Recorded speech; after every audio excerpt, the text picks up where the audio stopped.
Saudaraku berstatus duda, Mayor Teddy banyak digosipkan dekat dengan sejumlah nama perempuan. Kali ini netizen justru menjodoh-jodohkan Mayor Teddy dengan Fuji. Haji Faisal pun buka suara terkait ulah netizen yang menjodohkan Fuji dengan Mayor Teddy tersebut. Seperti diketahui, dunia maya belakangan dihebohkan dengan viralnya Mayor Teddy.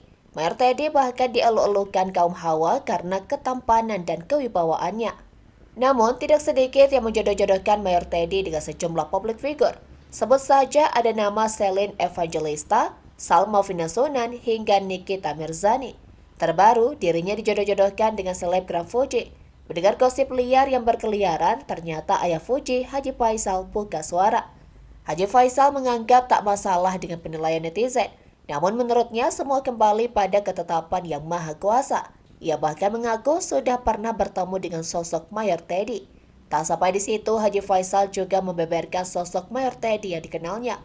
Tak lupa, Haji Faisal berpesan agar netizen tak terlalu berharap jika perjodohan Mayor Teddy dengan Fuji tidak sesuai dengan ekspektasi.